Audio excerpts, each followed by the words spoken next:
Kendetegnet ved et Lindner Risør-hus, det er, at det er et arkitekttegnet hus, men det består af byggebare løsninger.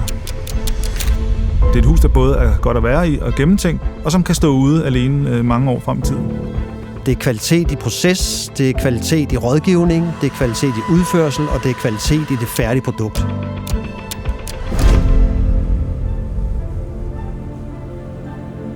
Kundens rejse med os starter jo med et møde, og det sådan baserer sig på noget, som en kendte dansk arkitekt Jørgen Utzon engang sagde, at man kan ikke bygge huse til folk, man ikke kender. På en almindelig hverdag, der laver jeg puslespil med rum, som jeg plejer at beskrive det.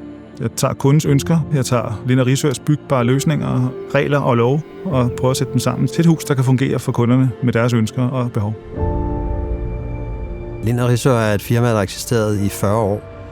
De håndværkere, vi har, de er jo også klar over, hvilken kvalitet det er, der skal afsluttes med. Vi har kørt en skarp kvalitetskontrol gennem alle årene, og den kender de.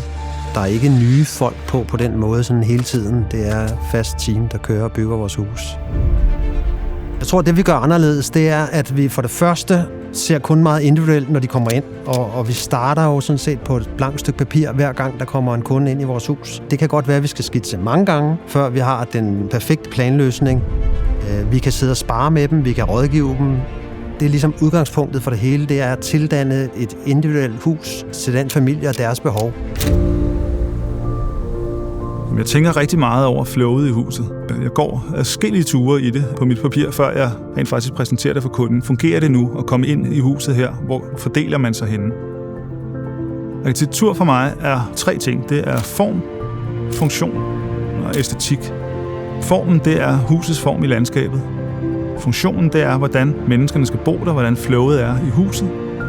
Og æstetikken, det er det udvendige og det smukke rum blandt andet.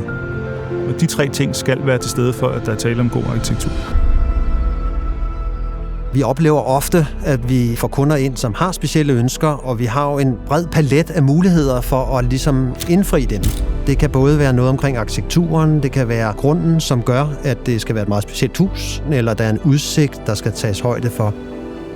Og de der specielle elementer, som kan være i sådan et hus, gennemgår vi jo meget med kunden og finder ud af, hvordan kan vi få den optimale løsning på det.